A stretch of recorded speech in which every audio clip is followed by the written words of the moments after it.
Le président de la Haute Autorité pour la Bonne Gouvernance, Epiphane Zoro Bibalo, a exhorté le jeudi 5 décembre 2024 à Abidjan, lors de la cérémonie de lancement de la caravane anticorruption, les jeunes à se détourner de la corruption et aussi la dénoncer.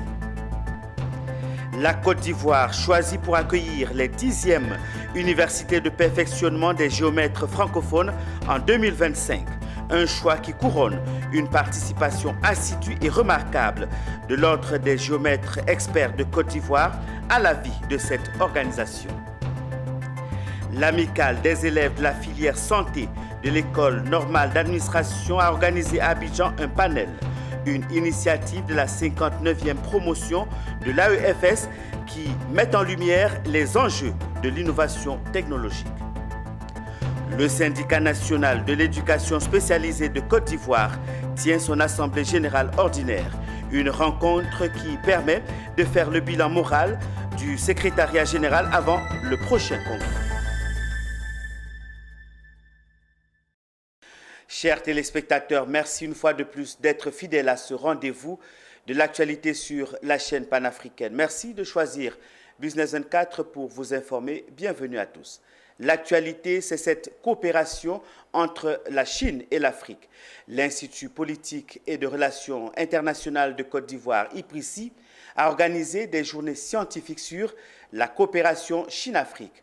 Ouverte depuis le jeudi 4 décembre au centre Serao Abidjan, ces journées se tiendront sur 2 jours et bénéficient de l'accompagnement de l'ambassade de la Chine en Côte d'Ivoire et de la présence du ministre Mabry Touakus.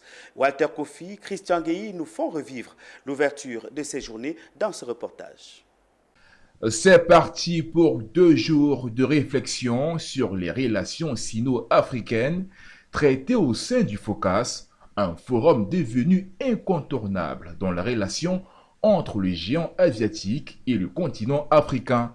Au cœur de cette édition, le cacao ivoirien et la situation des producteurs, des sujets qui ont été évoqués par l'ambassadeur de la Chine en Côte d'Ivoire, représenté pour l'occasion. Bien que les Chinois n'aient pas de tradition de consommation de chocolat, et maintenant, plus en plus de jeunes commencent à l'accepter. Avec une population de 2,4 milliards, la Chine dispose d'un marché du chocolat en forte croissance de près de 4 milliards de dollars. Le cacao n'est pas adapté au climat de la Chine et ce n'est pas facile de conserver les capotes de cacao par voie maritime sur longue distance. Donc, pourquoi on ne peut pas acheter les produits de cacao tels que la poudre de cacao et le beurre directement des Ivoiriens? L'événement a été marqué par la présence du docteur Abdallah Mabry Touakus, ministre conseiller auprès du chef de l'État, pour qui cette conférence est l'occasion de renforcer la coopération sino-africaine. La Chine est de plus en plus présente en Afrique et dans notre pays en particulier. Il est bon que cette marche-là soit évaluée de temps en temps pour que nous voyions s'il y a des faiblesses, comment on les corrige. C'est ce que nous avons essayé de faire en essayant de faire l'état des lieux, en disant également les grands acquis, mais aussi les défis auxquels nous devons faire face. Quant aux initiateurs, ces journées scientifiques s'inscrivent dans la droite ligne de la promotion Chine-Afrique. L'intérêt est à plusieurs niveaux. D'abord, ouvrir le débat, enrichir l'existant et ensuite faire des propositions pour que la coopération entre la Chine et la Côte d'Ivoire, entre la Chine et l'Afrique de façon générale, puisse se renforcer davantage en essayant de corriger ce que je pourrais appeler les limites de cette coopération pour que, au fil des années, la coopération soit davantage redynamisée. Voilà un peu ce que l'IPRICI se propose durant ces 2 jours à travers ces journées de réflexion. Créé en 2022, l'Institut politique et de relations internationales de Côte d'Ivoire est un centre de recherche africain qui vise à contribuer au débat et réflexion sur les questions politiques et relations internationales.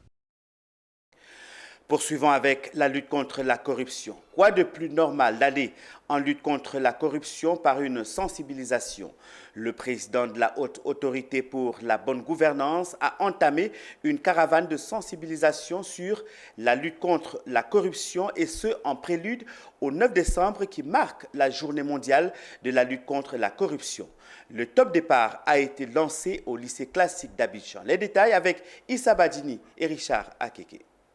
Zoro Epifanbalo retourne au lycée classique d'Abidjan, son lycée d'enfance. Cette fois, en tant que président de la Haute Autorité pour la bonne gouvernance et surtout pour parler de corruption.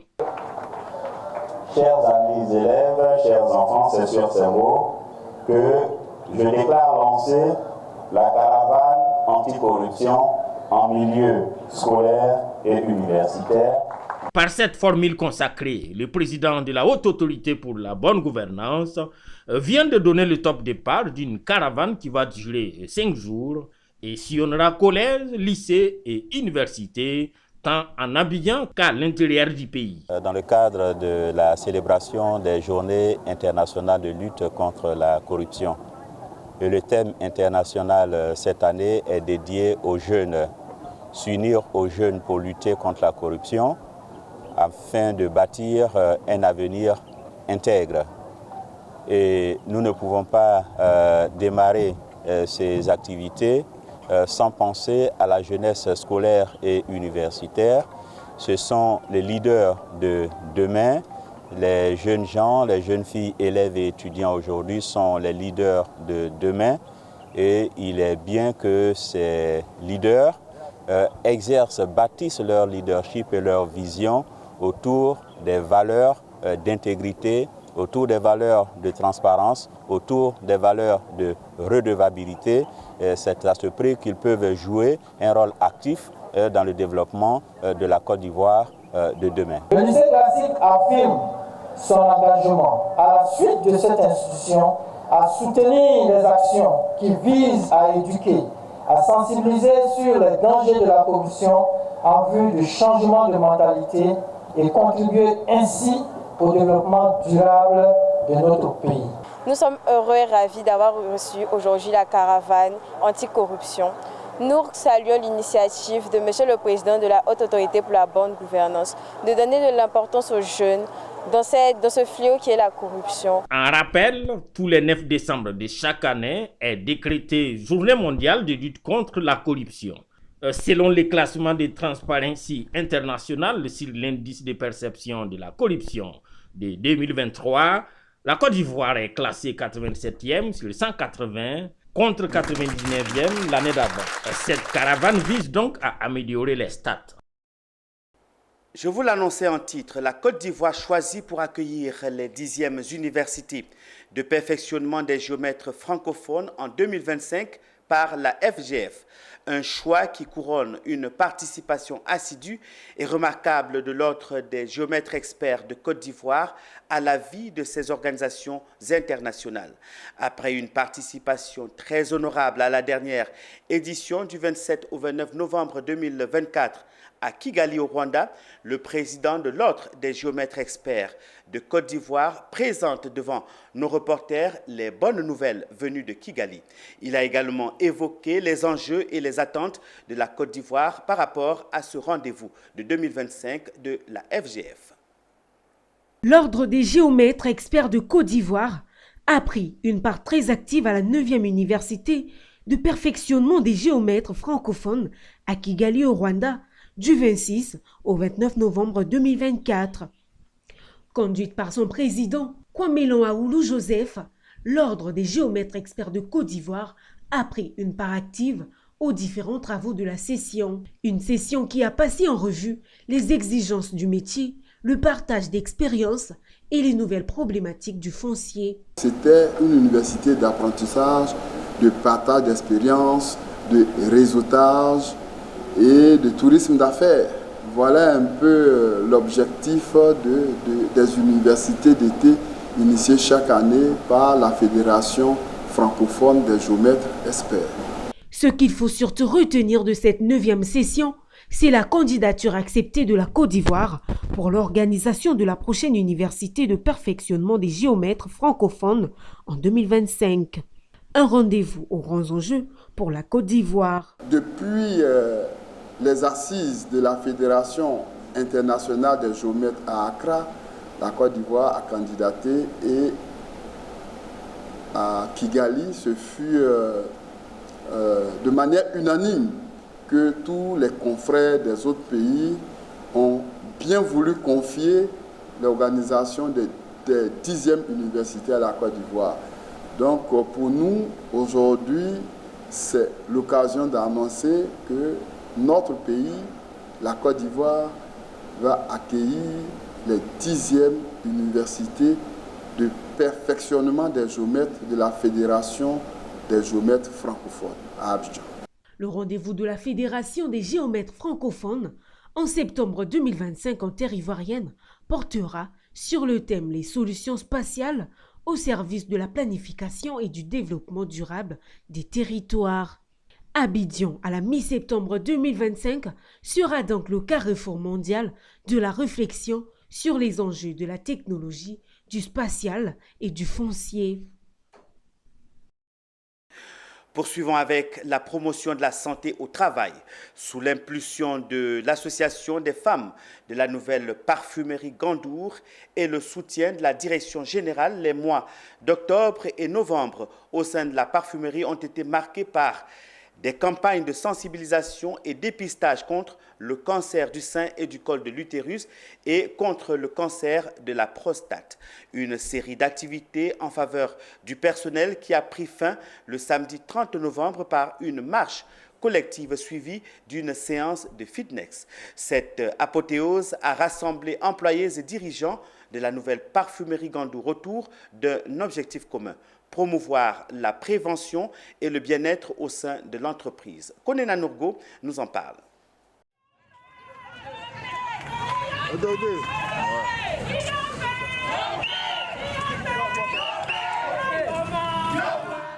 C'est par une journée sportive que la nouvelle parfumerie Gandour a conclu 2 mois d'action intense de sensibilisation et de dépistage contre le cancer du sein et du col de l'utérus, ainsi que celui de la prostate.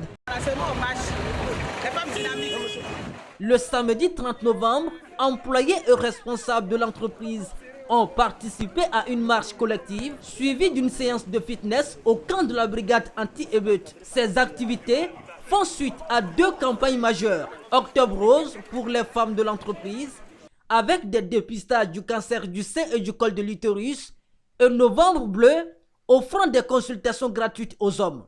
Je dis merci. Je vous dis merci. Merci à nos collègues.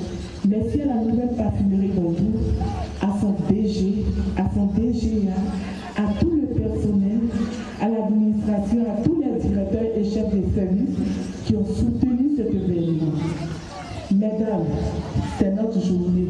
Nous disons aujourd'hui non au cancer du sein, non au cancer du col de l'utérus, non au cancer de la prostate. La maladie ne prévient pas, la maladie n'a pas d'âge, la maladie frappe. Aujourd'hui, nous les agents de la parfumerie Gandour, nous disons non. En mettant la santé de ses employés au centre de ses priorités, la nouvelle parfumerie Gandour se distingue comme un modèle d'engagement collectif, un exemple à suivre pour d'autres entreprises. Vous suivez la grande édition de l'actualité sur Business 24. Innovation technologique dans la gestion budgétaire et la capacité d'autofinancement des établissements de santé est le thème de la rencontre de l'amicale des élèves de la filière santé de la 59e promotion de l'École nationale d'administration ENA. Placé sous le parrainage de Alpha Sanogo, directeur des affaires administratives et financières d'AF, au ministère de l'Équipement et de l'Entretien routier, cette cérémonie a réuni les acteurs clés du secteur de la santé et des finances publiques, des professionnels de la santé et des gestionnaires hospitaliers. Zénab Dosso. Rendre les établissements sanitaires résilients, c'est tout l'intérêt de cette rencontre à l'École nationale d'administration. Plusieurs acteurs y prennent part. ceux de la finance publique, des professionnels de santé et des gestionnaires hospitaliers, entre autres. Un thème crucial les interpelle tous pour un écosystème de santé résilient et performant. Les enjeux des innovations technologiques dans la gestion budgétaire et la qualité d'autofinancement des établissements de santé. À travers ce thème, l'amicale des élèves de la filière santé de la 59e promotion de l'École nationale d'administration veut permettre aux structures hospitalières confrontées à la rareté des ressources de trouver des moyens innovants pour offrir des soins de qualité. Partons du postulat selon lequel les innovations technologiques peuvent être des sources innovantes pour créer de la richesse, pour générer de la trésorerie, comme on le dit dans notre domaine, à l'effet de pouvoir financer toutes les activités hospitalières.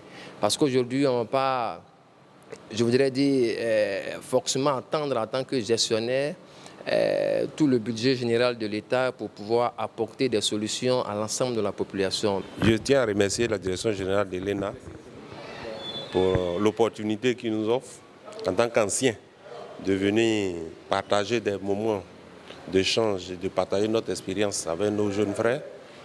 Pour nous, c'est avec fierté que nous sommes dans cette école-là, qui a été un élément clé dans notre carrière professionnelle.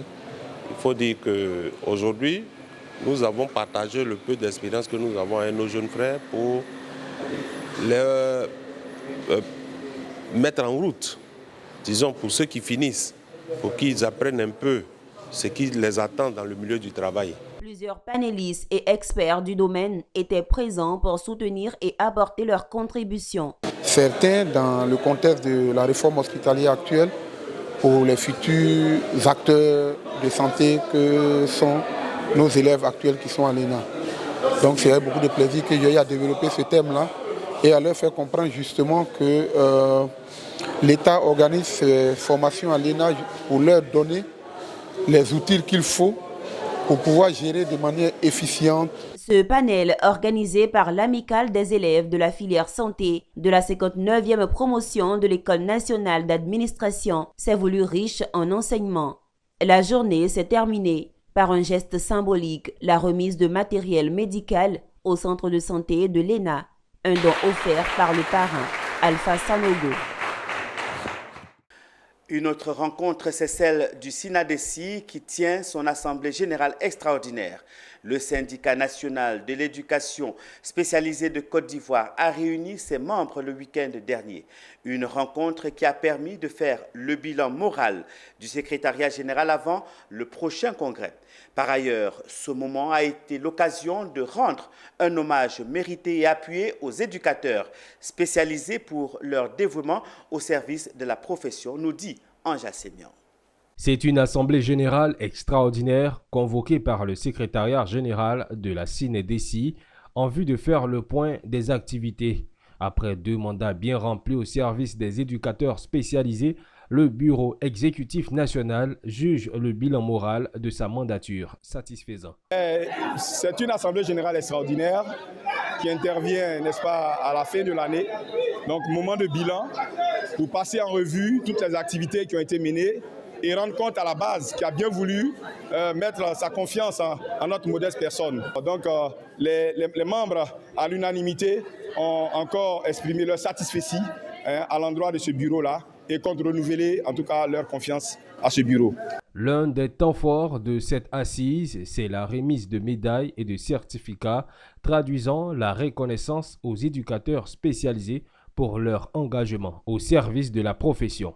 Et donc aujourd'hui nous sommes là, nous avons bien voulu apporter des distinctions honorifiques à certains des nôtres qui vont faire valoir les droits à la retraite sous peu et naturellement d'autres qui ont pu démontrer leur engagement au niveau syndical, qui ont contribué significativement à la promotion de l'éducation spécialisée en Côte d'Ivoire. Le syndicat national de l'éducation spécialisée de Côte d'Ivoire revendique des milliers de membres. Le prochain congrès de cet instrument de lutte est prévu pour avril 2025. Pour rappel, le SINADECI a été mis sur pied en 2005. En culture, le brunch baoulé est à sa 2e édition. Le week-end dernier s'est tenue la 2e édition du brunch baoulé à Abidjan-Cocody. Cette rencontre a été l'occasion de mettre en avant les pagnes tissées de l'ethnie baoulé, faisant partie du patrimoine culturel du peuple. Initié par Aman Sikaprod, cet événement vise à promouvoir la culture ivoirienne, en particulier celle de l'ethnie baoulé, afin de prôner la paix et la cohésion sociale autour de la culture. On en sait un peu plus avec Sandrine Kwame et Christian Guéhi.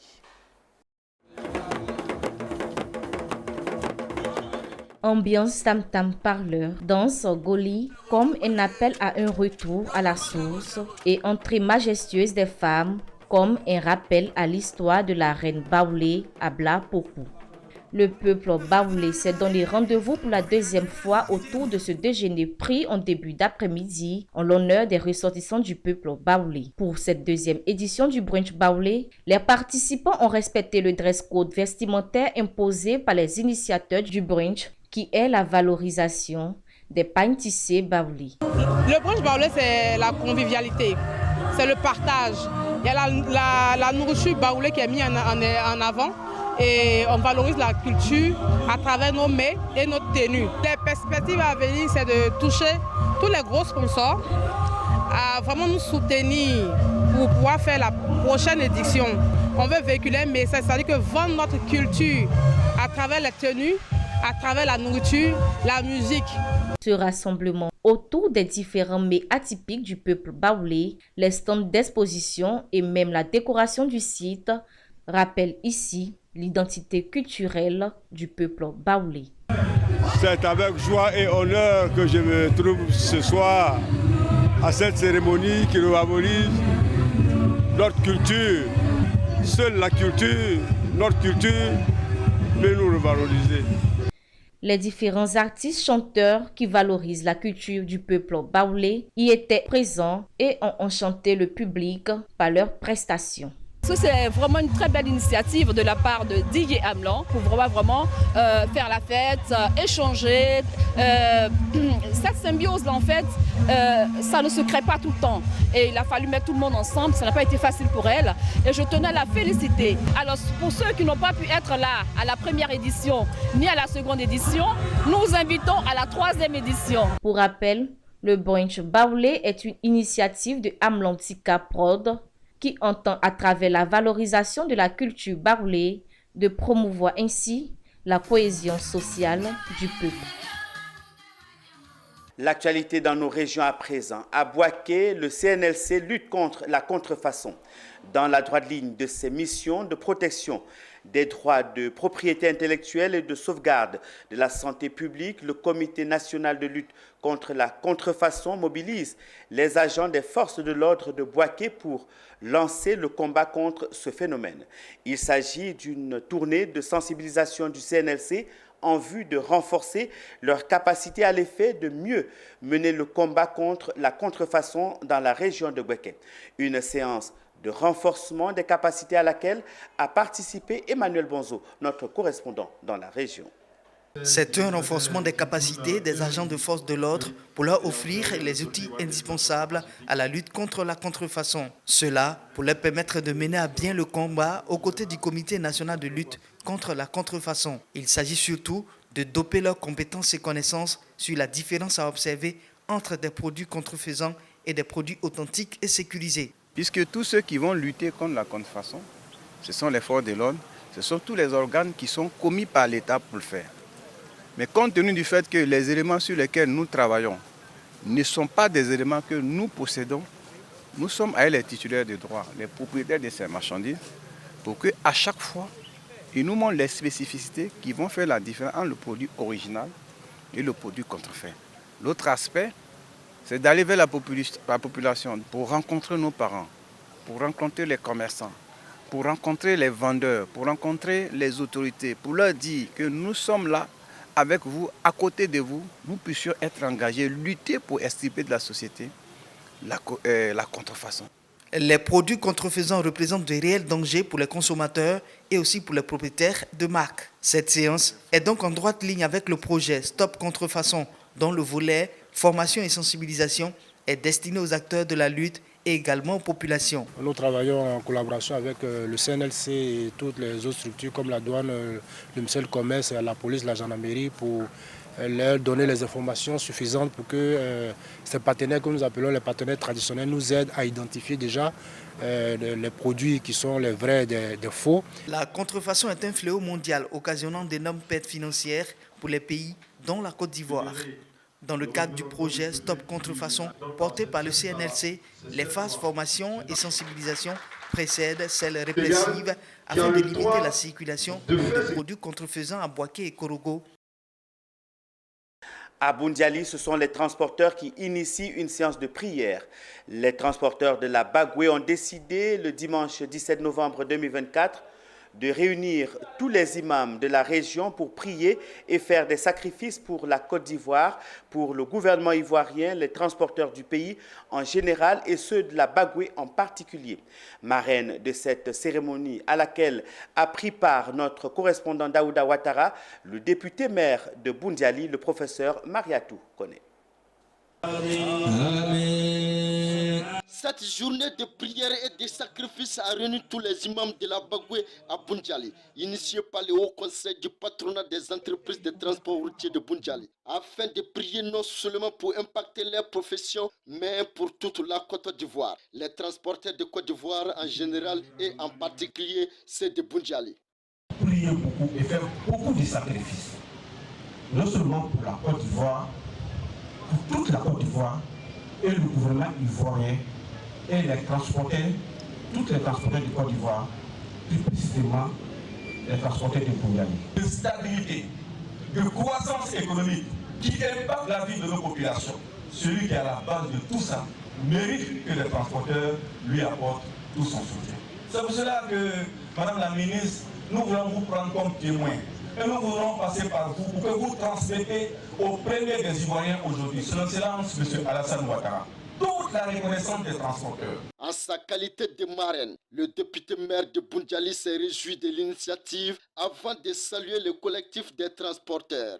Par cette activité de lecture coranique, vous apportez votre contribution à la promotion de la paix dans les paroles et dans les actes, car la violence verbale précède presque toujours la violence physique. Célébrer la paix, chers transporteurs, c'est célébrer l'humanité. Célébrer la paix, chers transporteurs, c'est avoir du respect pour l'autre avec ses différences.